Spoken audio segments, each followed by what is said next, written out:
وبركاته. إن الحمد لله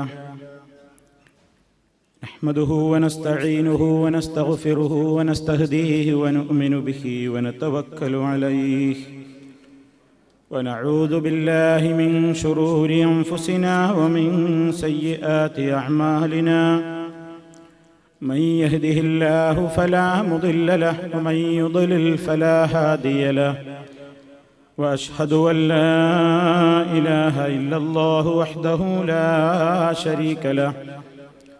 وأشهد أن محمدًا عبده ورسوله أرسله بالهدى ودين الحق ليظهره على الدين كله ولو كره المشركون. اللهم صل على محمد وعلى آل محمد كما صليت على إبراهيم وعلى آل إبراهيم إنك حميد مجيد.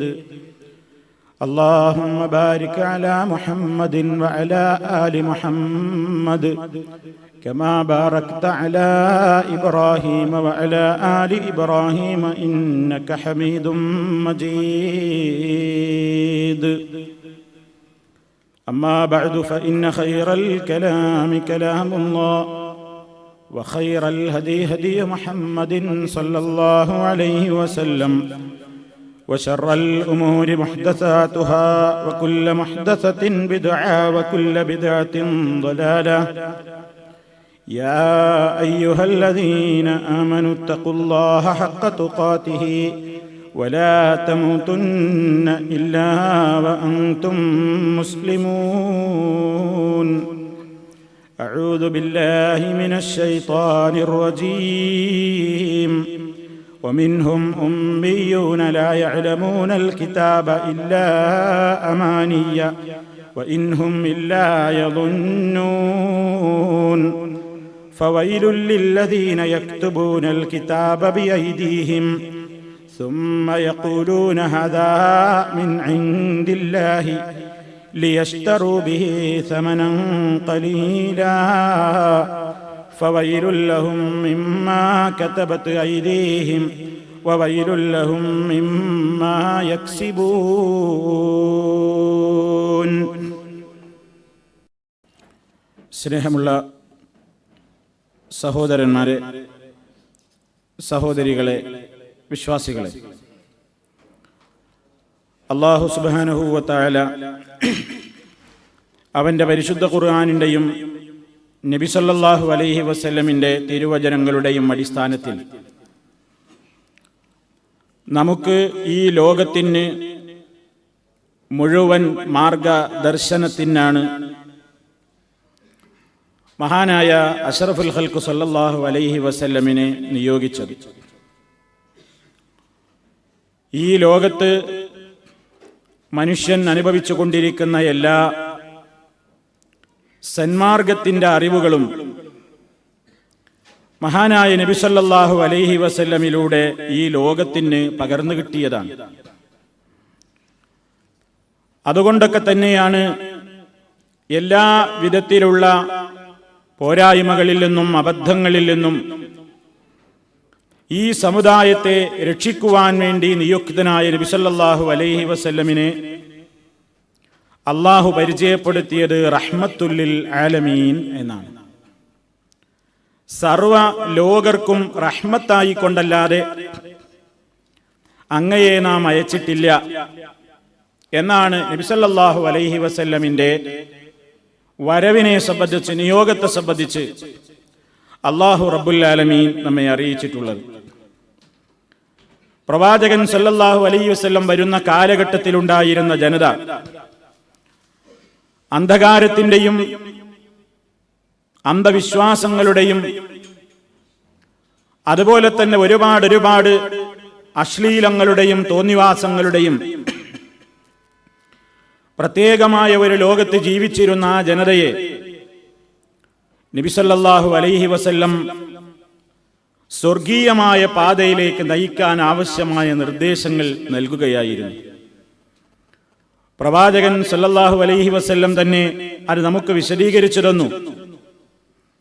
ഒരു ഭാഗത്ത് കത്തിക്കപ്പെട്ട തീയിലേക്ക് ഓടിയെടുക്കുന്ന പ്രാണികളെപ്പോലെ, ഈയാമ്പാറ്റകളെപ്പോലെ നരകാഗ്നിയിലേക്ക്, തീയിലേക്ക് കുതിച്ചുകൊണ്ടിരിക്കുന്ന നിങ്ങളെ അരുത്, അതിലേക്ക് ചാടിപ്പോകരുത്, നശിച്ചു പോകും എന്ന് പറഞ്ഞുകൊണ്ട് നിങ്ങളുടെ ഊരക്ക് കൈയിട്ടുകൊണ്ട് ഞാൻ ഇങ്ങോട്ട് വലിക്കുന്നു. പക്ഷേ പലരും എന്റേതായ ആ പിടുത്തത്തിൽ നിന്ന് കുതറി മാറി വീണ്ടും തീയിലേക്ക് തന്നെ പോയിക്കൊണ്ടിരിക്കുന്നു എന്ന് നബി സല്ലല്ലാഹു അലൈഹി വസല്ലം ആ ആശയത്തിലുള്ള ഒരു വാചകം പ്രവാചകൻ സല്ലല്ലാഹു അലൈഹി വസല്ലം പറയുകയുണ്ടായി. അതുപോലെ തന്നെ വിശുദ്ധ ഖുർആൻ പറയുന്നുണ്ട്, വകുൻതും അലാ ശഫാ ഹുഫ്റത്തിൻ മിനൻ നാരി ഫഅൻഖദകും മിൻഹാ. നിങ്ങൾ നരകക്കുണ്ടിന്റെ വക്കിലായിരുന്നു, തീയിലേക്ക് ചാടാൻ അടുക്കുകയായിരുന്നു. അങ്ങനെ അല്ലാഹു സുബ്ഹാനഹു വ തആല അതിൽ നിന്ന് നിങ്ങളെ രക്ഷപ്പെടുത്തിയിരിക്കുന്നു. അപ്പൊ മഹാനായ നബി സല്ലല്ലാഹു അലൈഹി വസല്ലം ഈ ലോകത്തേക്ക് വന്നത് എല്ലാ വിധത്തിലുള്ള അന്ധവിശ്വാസങ്ങളിൽ നിന്നും, മനുഷ്യനാരാധിക്കുന്ന സ്വഭാവത്തിൽ നിന്നും, വീരാരാധനയിൽ നിന്നും, അങ്ങനെ സർവ്വരൂപത്തിലുള്ള അന്ധവിശ്വാസങ്ങളിൽ നിന്നും അനാചാരങ്ങളിൽ നിന്നും മോചിപ്പിച്ചെടുത്തുകൊണ്ട് യഥാർത്ഥമായ വിശ്വാസത്തിന്റെയും ആചാരത്തിന്റെയും ലോകത്തേക്ക് അവരെ കൈപിടിച്ചു കൊണ്ടുപോകുവാനാണ്.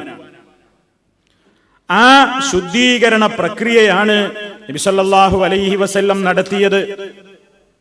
അത് നടത്താൻ അവിടുന്ന് ഉപയോഗപ്പെടുത്തിയത് അള്ളാഹുവിന്റെ കിതാബും നബി സല്ലല്ലാഹു അലൈഹി വസല്ലമിന്റെ തന്നെ സുന്നത്തുകളുമായിരുന്നു. ആ കാര്യങ്ങൾ അവിടുന്ന് കൃത്യമായി പഠിപ്പിച്ച് വിടവാങ്ങുന്ന അവസരത്തിൽ പറയുകയും ചെയ്തു, ഞാൻ നിങ്ങളിൽ 2 കാര്യങ്ങൾ ഉപേക്ഷിച്ചിട്ടുകൊണ്ടാണ് പോകുന്നത്. നാം സാധാരണ കേട്ട് തഴക്കം വന്ന ഒരു ഹദീസാണ്. 2 കാര്യങ്ങൾ ഞാൻ നിങ്ങളിൽ വിട്ടേച്ചു കൊണ്ടുപോകുന്നു, അത് 2ിലൂടെയുമാണ് നിങ്ങളുടെ വിജയം. അത് 2ഉം മുറുകെ പിടിക്കുന്നിടത്തോളം നിങ്ങൾ പിഴക്കില്ല. അത് 2ഉം എന്ന് കൈയൊഴിക്കുന്നുവോ, അതിന്റെ ആശയങ്ങളിൽ നിന്ന് എന്ന് മനുഷ്യൻ മാറിപ്പോകുന്നുവോ, അന്ന് പരാജയമായിരിക്കും, നഷ്ടമായിരിക്കും എന്ന ആശയമാണ് നബി സല്ലല്ലാഹു അലൈഹി വസല്ലം പഠിപ്പിച്ചു തരുന്നത്.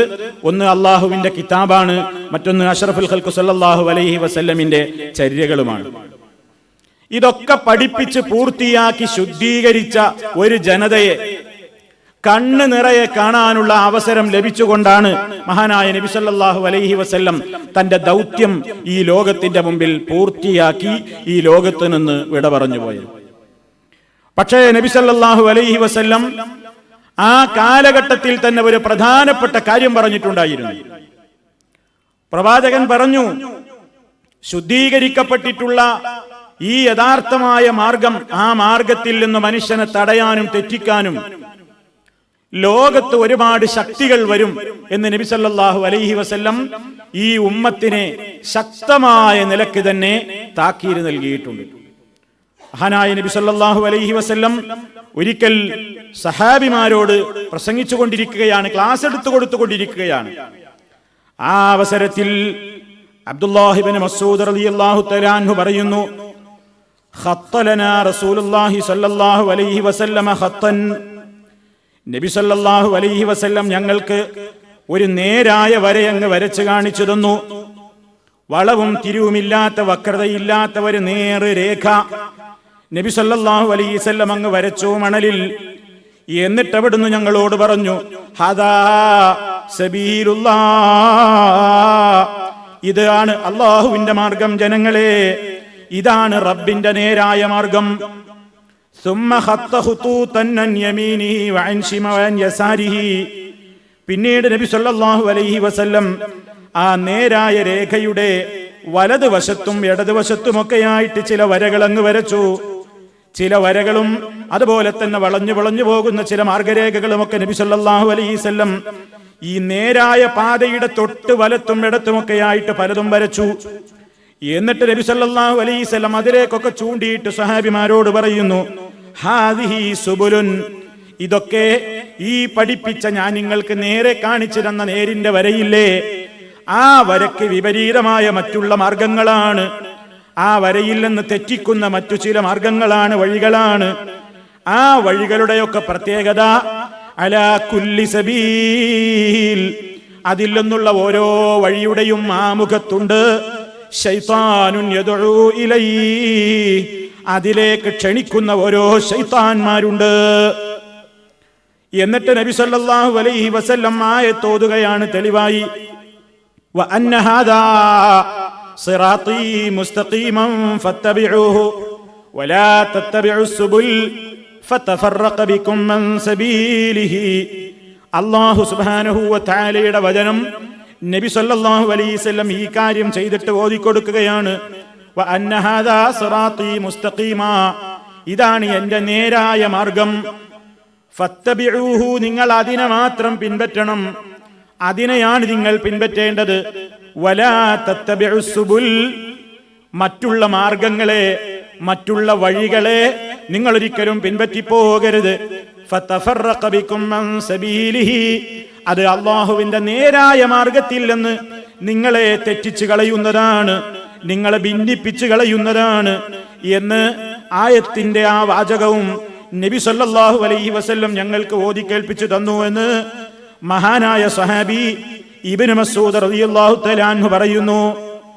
അപ്പൊ നബി സല്ലല്ലാഹു അലൈഹി വസല്ലം അന്നേ നടത്തിയ മുന്നറിയിപ്പ് ലോകത്ത് അക്ഷരം പ്രതി പുലർന്നുകൊണ്ടിരിക്കുന്ന കാലഘട്ടമാണിത്. എവിടെ നിങ്ങൾ എടുത്തു നോക്കിയാലും, ഏത് രാഷ്ട്രത്തിൽ പരിശോധിച്ചു നോക്കിയാലും, അള്ളാഹുവിന്റെ റസൂല് പഠിപ്പിച്ച തരീഖത്തിന് പുറമേ വേറെ ചില തരീഖത്തുകളിലേക്ക്, മാർഗങ്ങളിലേക്ക്, സബീലുകളിലേക്ക് ക്ഷണിക്കുന്ന പൈശാചികമായ ദുർബോധനത്തിന് അടിമപ്പെട്ടിട്ടുള്ള നേതാക്കന്മാരെയും ശൈഖുമാരെയും ഒക്കെയാണ് ഇന്ന് കണ്ടുകൊണ്ടിരിക്കുന്നത്. നബി സല്ലല്ലാഹു അലൈഹി വസല്ലം പഠിപ്പിച്ചിരുന്ന നേരിന്റെ മാർഗ, അതാണ് മുസ്ലിമീങ്ങൾ അംഗീകരിക്കുന്ന ഒറിജിനൽ തരീഖത്ത്. അതല്ലാത്ത വേറെ ചില തരീഖത്തുകൾ പിൽക്കാലത്ത് ചില ആളുകൾ ഉണ്ടാക്കിയിട്ടുണ്ട്. അത് ശൈഖ് അബ്ദുൽ ഖാദിറുൽ ജീലാനിയിലേക്ക് ചേർത്തുകൊണ്ടും അഹ്മദുൽ കബീർ റിഫായിലേക്ക് ചേർത്തുകൊണ്ടും അതേപോലെ പലരിലേക്ക് ചേർത്തുകൊണ്ടും പല മാർഗസരണികളും ഇന്ന് ലോകത്ത്, പ്രത്യേകിച്ച് ഈജിപ്ത് തുടങ്ങിയ രാജ്യങ്ങളിൽ, അതുപോലെ തന്നെ പല പല രാജ്യങ്ങളിലും ഇന്ന് പ്രസിദ്ധിയാർജിച്ചു കൊണ്ടിരിക്കുകയാണ്. ചാണിന് ചാണായി മുഴത്തിന് മുഴമായി ഒരു തരീക്കത്ത് വന്നാൽ അപ്പുറത്തതിനെ വെല്ലുന്ന നിലക്ക് മറ്റൊരു തരീക്കത്തുണ്ടാകുന്നു. ഇങ്ങനെ തരീക്കത്തുകളുടെ ഒരു പ്രളയം തന്നെ, ഭക്തി പ്രസ്ഥാനങ്ങളുടെ ഒരു പ്രളയം തന്നെ ഇന്ന് ലോകത്ത് പെരുകി വർദ്ധിച്ചു കൊണ്ടിരിക്കുകയാണ്. ഇതിനിടയിൽ നട്ടം തിരിയുന്ന മനുഷ്യൻ ചിന്തിച്ചു പോകുന്നു, അതല്ലേ നേരി, ഇതല്ലേ നേരി എന്നൊക്കെ പറഞ്ഞുകൊണ്ട് പല തരീക്കത്തുകളെയും കാണുമ്പോ ഈ തരീക്കത്തുകളൊക്കെ ചിന്തിച്ചു നോക്കിയാൽ അത് ഖാദിരിയ തരീക്കത്താണെങ്കിലും, റിഫാഇയ തരീക്കത്താണെങ്കിലും, നഖ്ശബന്ദി തരീക്കത്താണെങ്കിലും, സുഹ്റവർദി തരീക്കത്താണെങ്കിലും, അതേപോലെ തന്നെ ചിശ്തി തരീക്കത്താണെങ്കിലും, അതുപോലെ തന്നെ ബുർഹാനിയ തരീഖത്തോ ബുർഹാമിയ തരീഖത്തോ അതല്ലെങ്കിൽ ദസൂഖി തരീഖത്തോ, ഏത് തരീഖത്താവട്ടെ, എണ്ണിയാലൊടുങ്ങാത്ത തരീഖത്തുകളുടെ പ്രളയമാണ് ലോകത്തെന്ന്. എല്ലാവരും ക്ഷണിക്കുന്നു ചില പ്രത്യേകമായ മാർഗത്തിലേക്ക്. പക്ഷേ ആ മാർഗങ്ങളൊന്നും തന്നെ മഹാനായ നബി സല്ലല്ലാഹു അലൈഹി വസല്ലം സ്വഹാബത്തിന് കാണിച്ചു കൊടുത്ത നേർരേഖയിലുള്ള വഴികളല്ല, മറിച്ച് അവിടുന്ന് പരിചയപ്പെടുത്തിയില്ലേ ഈ നേരിന്റെ മാർഗത്തിൽ നിന്ന് മനുഷ്യനെ റാഞ്ചിക്കൊണ്ടുപോകാൻ ഇടത്തും വലത്തുമൊക്കെയായിട്ട് ചില മാർഗങ്ങളുണ്ടെന്നും ആ മാർഗങ്ങളുടെയൊക്കെ ആമുഖത്ത് ശൈത്താന്മാരതിലേക്ക് ക്ഷണിക്കാൻ വേണ്ടി കുത്തിയിരിപ്പുണ്ടെന്നും നബി സല്ലല്ലാഹു അലൈഹി വസല്ലം പറഞ്ഞ അതേ സംഗതി ലോകത്തിന്ന് അക്ഷരാർത്ഥത്തിൽ ഇസ്ലാമിനെ നശീകരിക്കാൻ വേണ്ടി പ്രസ്ഥാനങ്ങളായി ദിവസേന പുറത്തു വന്നുകൊണ്ടിരിക്കുന്നു. ഇവരുടെ ഒക്കെ ആകത്തുക പരിശോധിച്ചു നോക്കിയാൽ നമുക്ക് കാണാൻ സാധിക്കുന്നത്, മഹാന്മാരെന്ന് പറയപ്പെടുന്ന ആളുകളെ അമിതമായി വർണ്ണിക്കുന്നതും അമിതമായി പ്രശംസിക്കുന്നതും അമിതമായി പുകഴ്ത്തുകയും ചെയ്തുകൊണ്ട് അള്ളാഹുവിന്റെ സ്ഥാനത്തേക്ക് അവരെ ഉയർത്തുന്ന ഒരു പ്രത്യേകമായ സ്വഭാവമാണ് സർവ്വ തരീഖത്തിലും നമുക്ക് കാണാൻ കഴിയുന്നത്. എല്ലാവരുടെ തരീഖത്തിലും അതാണുള്ളത്. നബി സല്ലല്ലാഹു അലൈഹി വസല്ലം പരിശുദ്ധ ഖുർആനിലൂടെ അതുപോലെ തന്നെ ഹദീസുകളിലൂടെ ഈ ഉമ്മത്തിന് താക്കീര് നൽകിയ ഒരു പ്രധാനപ്പെട്ട ദുരന്തമാണ് ഈ സാലിഹീങ്ങളുടെ പേരിൽ, അതല്ലെങ്കിൽ ഇസ്ലാം ദീനിന്റെ പേരിൽ അമിതമായ കാര്യങ്ങൾ പറയുകയും തീവ്രവാദം വെച്ച് പുലർത്തുകയും ചെയ്യുന്നത്. ഇസ്ലാം വളരെ കർശനമായി മുന്നറിയിപ്പ് നൽകിയതാണ്. വേദക്കാരുടെ പതിവായിരുന്നു അത്, ജൂതനസാറാക്കളുടെ പതിവായിരുന്നു അത്. മഹാനായ ഉസൈർ അലൈഹിസ്സലാമിനെ അള്ളാഹുവിന്റെ മകനാണെന്ന് അമിതമായി പ്രശംസിച്ചത് അവരാണ്. ക്രിസ്ത്യാനികളാണ് ഈസാ അലൈഹിസ്സലാമിനെ അമിതമായി പ്രശംസിച്ചത്. അങ്ങനെ പലരും ഈ ലോകത്ത് ശിർക്കിലേക്ക് കടന്നെത്തിയത് മഹാന്മാരെന്ന് കരുതപ്പെടുന്ന, മഹത്തുക്കളെന്ന് കരുതപ്പെടുന്ന ആളുകളെ അമിതമായി അവരിൽ ഇല്ലാത്തത് വെച്ച് കെട്ടിയിട്ട് അതിലൂടെയാണ് ലോകത്ത് ശിർക്ക് വന്നത്. അതുകൊണ്ട് റബ്ബുൽ ആലമീൻ നമ്മളോട് പറഞ്ഞിട്ടുണ്ട്, അല്ലാഹു സുബ്ഹാനഹു വ തആല ജൂതന്മാരോടും ക്രിസ്ത്യാനികളോടും പറഞ്ഞല്ലോ, ലാ തഗ്ലൂ ഫീ ദീനിക്കും, നിങ്ങൾ നിങ്ങളുടെ മതത്തിന്റെ കാര്യത്തിൽ അതിര് കവിയരുത്. അത് ഈ സമുദായത്തോടുമുള്ള കൽപ്പനയാണ്. മഹാന്മാരുടെ കാര്യത്തിൽ അതിര് കവിഞ്ഞതുകൊണ്ടാണ് ലോകത്ത് ഒന്നാമതായി ശിർക്ക് വന്നത് എന്ന ചരിത്രം നിങ്ങളൊരു പക്ഷേ പലതവണ കേട്ടിട്ടുണ്ടായിരിക്കും. ഈ ലോകത്തേക്ക് ശിർക്കിൽ നിന്ന് മാനവ സമൂഹത്തെ മോചിപ്പിക്കാൻ വേണ്ടി അള്ളാഹു അയച്ച ഒന്നാമത്തെ ദൂതനായി നാം എല്ലാവരും വിശ്വസിക്കുന്നതും പഠിച്ചിട്ടുള്ളതും മഹാനായ നൂഹ് അലൈഹിസ്സലാത്തു വസ്സലാമാണ്. നൂഹ് അലൈഹിസ്സലാം നിയോഗിക്കപ്പെടാനുണ്ടായ സാഹചര്യം നമുക്ക് വിശുദ്ധ ഖുർആനിൽ നിന്ന് മനസ്സിലാക്കാം. ആ ആയത്തുകൾക്ക് വിശദീകരണമായി നബി സല്ലല്ലാഹു അലൈഹി വസല്ലം സഹാബത്തിന് പഠിപ്പിച്ചു കൊടുത്ത് സ്വഹാബിമാര് നൽകിയ വ്യാഖ്യാനത്തിൽ നിന്നും മനസ്സിലാക്കാം. നൂഹ് അലൈഹിസ്സലാം വരുന്നതിന്റെ മുമ്പ് ആ രാജ്യത്ത് ജീവിച്ചിരുന്ന ജനതയിൽ മഹാന്മാരായ 5 ആളുകൾ ഉണ്ടായിരുന്നു. സാലിഹീങ്ങളായ 5 ആളുകൾ വിശുദ്ധ ഖുർആൻ സൂറത്ത് നൂഹിലൂടെ അവരെ പരിചയപ്പെടുത്തുന്നു. വദ്, സുവാഴ്, യഗൂസ്, യഊഖ്, നസ്ർ. ഈ 5 ആളുകൾ അവര് സാലിഹീങ്ങളായ ആളുകളായിരുന്നു ആ ജനതയിൽ. ആ ആളുകൾ മഴക്ഷാമം നേരിടുന്ന അവസരത്തിൽ റബ്ബിനോട് ദുആ ചെയ്യുമ്പോ അവർക്ക് ദുആക്ക് ഇജാബത്ത് കിട്ടിയിരുന്നു. അല്ലാഹുവിനോട് അവർ പ്രാർത്ഥിച്ചാൽ പ്രത്യേകം അവർക്ക് ഉത്തരം ലഭിക്കാറുണ്ടായിരുന്നു.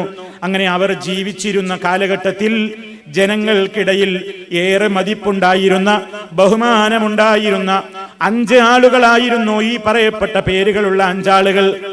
അവർ വഫാത്തായി പോയപ്പോൾ പിന്നെയുള്ള തലമുറ ചിന്തിച്ചു, വരും തലമുറക്ക് ഈ കഴിഞ്ഞുപോയ മഹത്തുക്കളെ കുറിച്ചുള്ള വിവരം കൈമാറാൻ നമ്മുടെ കയ്യിൽ യാതൊരു രേഖയുമില്ല.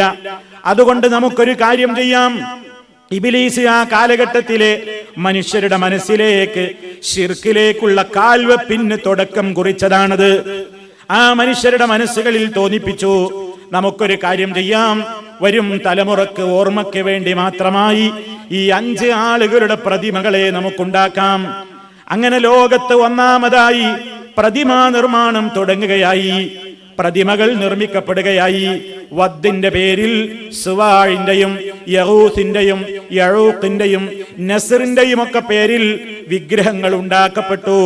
ആ കാലഘട്ടത്തിൽ ഈ വിഗ്രഹങ്ങളെ ജനങ്ങളൊന്നും ആരാധിച്ചതുമില്ല. കുറെ കഴിഞ്ഞപ്പോ അടുത്ത തലമുറ വന്നു.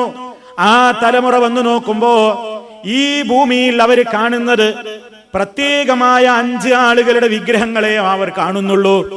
ആ തലമുറ ചെറുപ്പക്കാര് ചിന്തിച്ചു, എന്തേ നമ്മുടെ മുൻ തലമുറയിൽ ഒരുപാട് ആളുകൾ മരിച്ചു പോയിട്ടില്ലേ?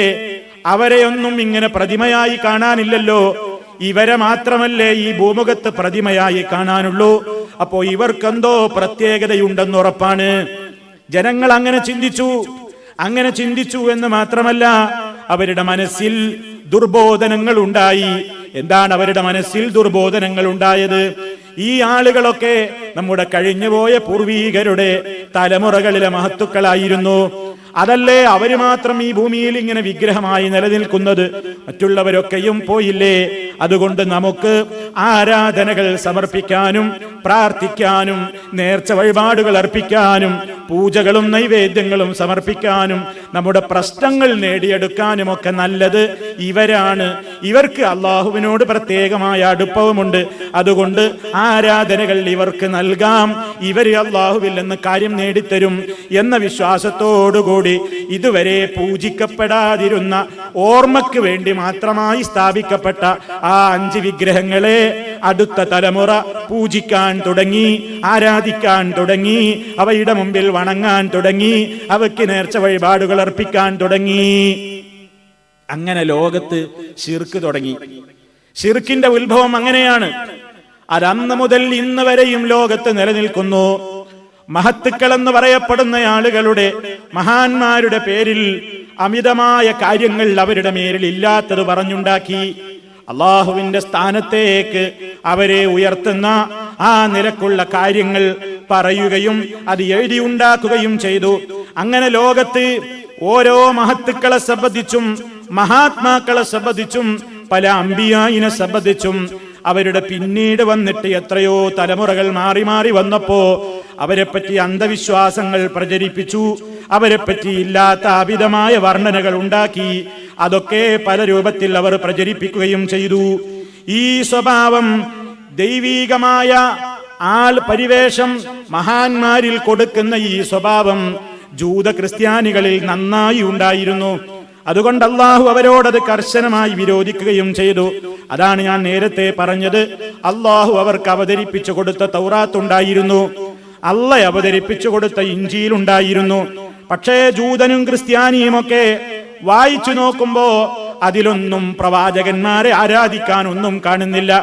അവരൊക്കെ ദൂതന്മാരായിട്ടാ പരിചയപ്പെടുത്തപ്പെടുന്നത്. അത് ജൂതന് സഹിക്കുന്നില്ല, ക്രിസ്ത്യാനിക്ക് സഹിക്കുന്നില്ല. അങ്ങനെ അവർ വേദഗ്രന്ഥങ്ങളിൽ കൈക്രിയകൾ നടത്തി എന്ന് മാത്രമല്ല, ഒറിജിനൽ വേദഗ്രന്ഥങ്ങളെ അങ്ങ് പിറകോട്ട് വലിച്ചെറിഞ്ഞിട്ട് അവരൊക്കെ അവരവർക്ക് തോന്നിയത് അവരുടെ കൈകൾ കൊണ്ട് എഴുതിയുണ്ടാക്കിയിട്ട് ഇതൊക്കെ ദൈവീകമായ വെളിപാടുകളാണ്, ദൈവീക ഗ്രന്ഥമാണെന്ന് പറഞ്ഞുകൊണ്ട് ലോകത്തിന്റെ മുമ്പാകെ പ്രചരിപ്പിക്കുകയും ചെയ്തു. അങ്ങനെ എന്തായി? അള്ളാഹു മാർഗദർശനത്തിന് വേണ്ടി അവതരിപ്പിച്ചു കൊടുത്ത തൗറാത്തിനെ സംബന്ധിച്ച് ഒരു പിടിപാടുമില്ലാതെ കേവലം ചില ഊഹാപോഹങ്ങൾ മാത്രമായി അവർ വെച്ചു പുലർത്തി. അത് വിശുദ്ധ ഖുർആൻ നമുക്ക് മുന്നറിയിപ്പ് നൽകുകയാണ്. ആ സമുദായത്തെ പറ്റി റബ്ബ് പറയുന്നു, വമിൻഹും ഉമ്മിയൂന, ആ വിഭാഗത്തിൽ അവരിൽ തന്നെയുണ്ട് ഉമ്മിയൂൻ, അക്ഷരജ്ഞാനമില്ലാത്ത ചില ആളുകളുണ്ട് അവരുടെ കൂട്ടത്തിൽ. ലാ യഅലമൂനൽ കിതാബ, വേദഗ്രന്ഥമാകുന്ന തൗറാത്തിനെ പറ്റി അവർക്ക് അറിഞ്ഞുകൂടാ. ഇല്ലാ അമാനിയ, കേവലം ചില ഊഹങ്ങളല്ലാതെ. ഇബ്നു അബ്ബാസ് റളിയല്ലാഹു തആല അൻഹു അതിന് തഫ്സീർ കൊടുത്തത് ഇല്ലാ ഖൗലൻ യഖൂലൂനഹു ബിഅഫ്വാഹിഹിം കദിബാ, അവരുടെ നാവുകൾ കൊണ്ട് വായകൾ കൊണ്ട് അവർ കള്ളം കെട്ടിയുണ്ടാക്കിയിട്ട് ആ കള്ളത്തരങ്ങളെയാണ് വേദപുസ്തകമായി കൊണ്ടവർ ലോകത്തിന്റെ മുമ്പാകെ പരിചയപ്പെടുത്തിയത്. വഇൻഹും ഇല്ലാ യദുന്നൂൻ, അവർക്ക് ചില ഊഹാപോഹങ്ങളല്ലാതെ ഒറിജിനൽ വേദഗ്രന്ഥവുമായി അവർക്കൊരു ബന്ധവുമില്ല. അള്ളാഹു അവരെ ആ വിഷയത്തിൽ ശപിക്കുകയാണ്. എന്തൊക്കെയാണ് അവർ കാട്ടിക്കൂട്ടിയത്? ഫവൈലുൽ ലില്ലദീന യക്തുബൂനൽ കിതാബ, വേദഗ്രന്ഥത്തെ ബിഐദീഹിം, സ്വന്തം കരങ്ങൾ കൊണ്ട് എഴുതി ഉണ്ടാക്കിയവർക്ക് സർവനാശം. സുമ്മ യഖൂലൂന, എന്നിട്ടവർ പറയുകയും ചെയ്യുന്നു, ഹാദാ മിൻ ഇൻദില്ലാഹ്, ഇതൊക്കെ അല്ലാഹു അവതരിപ്പിച്ചത് തന്നെയാണ്. ഇന്നും നമ്മൾ കാണുന്ന ബൈബിൾ എന്ന് പറയുന്ന, അതല്ലെങ്കിൽ സുവിശേഷങ്ങൾ എന്ന് പറയുന്ന, ഓരോ ആളുകളുടെ പേരിലേക്ക് ചേർത്തി പറയുന്ന മത്തായി എഴുതിയ സുവിശേഷമെന്നും ലൂക്കോസിന്റെ സുവിശേഷമെന്നും മാർക്കോസിന്റെയും യോഹന്നാന്റെയും ഒക്കെ സുവിശേഷമെന്നൊക്കെ ഓരോ വ്യക്തികളിലേക്ക് ചേർത്തി പറയുന്ന അവക്കൊക്കെ ദൈവീകതയുണ്ടെന്നല്ലേ അവര് സമർത്ഥിക്കുന്നത്? കണ്ടോ, അവര് സ്വന്തം കൈകൾ കൊണ്ട് എഴുതിയുണ്ടാക്കിയതാണത്, സ്വന്തം കരം കൊണ്ട് എഴുതിയുണ്ടാക്കിയതാണ്. കൃത്രിമങ്ങൾ അവർക്ക് തോന്നുന്നത് അവരുടേതായ യോഗം കൂടിയിട്ട് തീരുമാനിച്ച് അവർക്ക് പറ്റാത്തത് ഒഴിവാക്കുകയും അവർക്ക് വേണ്ടത് നിലനിർത്തുകയും പിന്നെയും ഇല്ലാത്തത് കൂട്ടിച്ചേർക്കുകയും ചെയ്തവരാണ്. അള്ളാഹു അവരെ പറ്റി പറയുന്നു, സ്വന്തം കരങ്ങൾ കൊണ്ട് കിതാബ് എഴുതി ഉണ്ടാക്കുകയും സുമ്മ യഖൂലൂന, എന്നിട്ട് അവർ അവകാശപ്പെടുന്നത് എന്താണ്? അതാ മിൻ ഇൻദില്ലാഹ്, ഇതൊക്കെ അള്ളാഹു അവതരിപ്പിച്ചത് തന്നെയാണ്. എന്തിനാ അവരിതും പറയുന്നത്? ലിയശ്തറൂ ബിഹി സമനൻ ഖലീലാ, തുച്ഛമായ വരുമാനം അതുകൊണ്ട് അവർക്ക് ലഭിക്കാൻ വേണ്ടി. ഭൗതികമായ ലോകത്ത് എത്ര കിട്ടിയാലും ആഖിറത്തെ അപേക്ഷിച്ചത് തുച്ഛമല്ലേ? ദുനിയാവ് നേടാനായി ഇവർ ഈ കള്ളം എഴുതി വിട്ടത്. അങ്ങനെ അതിലൂടെ അവർ ജീവിക്കുകയാണ്. അല്ലാഹു അവരെ പിന്നെയും ശപിക്കുന്നു. ഫവൈലുൽ ലഹും മിമ്മാ കതബത് ഐദീഹിം, അവരുടെ കരങ്ങൾ എഴുതി ഉണ്ടാക്കിയ നിമിത്തം അവർക്ക് നാശം. വവൈലുൽ ലഹും മിമ്മാ യക്സിബൂൻ, അതിലൂടെ അവർ സമ്പാദിച്ചത് മുഖേനയും അവർക്ക് നാശം തന്നെ. എന്താ ഇവരുടെ സ്വഭാവം എന്ന് പറയുന്നു? മഹാന്മാരായ മുഫസ്സിരീങ്ങൾ രേഖപ്പെടുത്തുന്നു. എന്താ ജൂതന്മാര് ചെയ്തത്? എന്താ അവര് പ്രവർത്തിച്ചത്? ഇന്നൽ ഉമ്മിയീനല്ലദീന വസഫഹുമുല്ലാഹു, അല്ലാഹു ഉമ്മിയികളെന്ന് വിശേഷിപ്പിച്ച ഈ കക്ഷികൾ, അന്നഹും അവർ, ലാ യഫ്ഖഹൂന മിനൽ കിതാബില്ലദീ അൻസലല്ലാഹു അലാ മൂസാ, മൂസാ അലൈഹിസ്സലാമിന് അല്ലാഹു അവതരിപ്പിച്ചു കൊടുത്ത കിതാബിൽ നിന്ന് അവർക്കൊന്നും അറിഞ്ഞുകൂടാ. വലാകിന്നഹും, പക്ഷേ അവർ, യതഹറസൂനൽ കദിബ, അവര് നുണ കെട്ടിച്ചമച്ചുണ്ടാക്കിയതാണ്. വയതഹറസൂനൽ അബാതീല കദിബൻ വസഹുറാ, വളരെ കള്ളത്തരങ്ങൾ, അനിസ്ലാമികമായ കാര്യങ്ങൾ എഴുതിയുണ്ടാക്കിയിട്ട് ഇതാണ് ഇസ്ലാം എന്ന് പറഞ്ഞുകൊണ്ട് അത് വിൽപ്പന നടത്തിയിട്ട് ആളെ പറ്റിക്കലായിരുന്നു ജൂതന്റെ സ്വഭാവമെന്ന് അല്ലാഹു റബ്ബുൽ ആലമീൻ നമുക്ക് മുന്നറിയിപ്പ് നൽകുന്നു. അപ്പൊ സഹോദരന്മാരെ, ഈ ലോകത്ത് അങ്ങനെ ചില സംഭവങ്ങൾ നടന്നു. ഇനി എന്തിനാണ് ഞാൻ ഈ ആമുഖം നിങ്ങളുടെ മനസ്സിലേക്ക് ഇട്ടു തന്നത്? എന്താണ് ലോകത്ത് ഇങ്ങനെ ഈ സംഭവം നടന്നിട്ടുണ്ട് എന്ന് പറയാൻ കാരണം? അത് നബി സല്ലല്ലാഹു അലൈഹി വസല്ലം നമ്മളോട് പറഞ്ഞില്ലേ? നാം നമ്മുടെ നമസ്കാരത്തിൽ 17 തവണ അള്ളാഹുവിനോട് ചോദിക്കുന്നുണ്ട്, അള്ളാഹുവേ, നേരിന്റെ മാർഗത്തിലേക്ക് നീ ഞങ്ങളെ നയിക്കണം, മുസ്തഖീമായ റൂട്ടിൽ നീ ഞങ്ങളെ ചേർക്കണം, നിന്റെ കോപത്തിന് ശാപത്തിന് വിധേയരായവരുടെ വഴിപിഴച്ചുപോയ കക്ഷികളുടെ റൂട്ടിലേക്ക് ഞങ്ങളെ നീ നയിക്കരുതേ എന്ന് പറഞ്ഞിട്ടല്ലേ നമ്മൾ സൂറത്തുൽ ഫാത്തിഹയിൽ ആമീൻ എന്ന് നിർബന്ധമായി നിസ്കാരത്തിൽ 17 തവണയും അല്ലാത്ത അവസരത്തിൽ ധാരാളം വട്ടവും നമ്മൾ പറഞ്ഞുകൊണ്ടിരിക്കുന്നത്. ജൂതന്റെ സ്വഭാവത്തിനെതിരെ അള്ളാഹുവിനോട് നമ്മൾ അഭയം ചോദിക്കുന്നുവെങ്കിൽ ആ ജൂതന്റെ സ്വഭാവം നമ്മൾ മനസ്സിലാക്കണ്ടേ? അവരുടെ സ്വഭാവമാണ് ഈ പറഞ്ഞത്.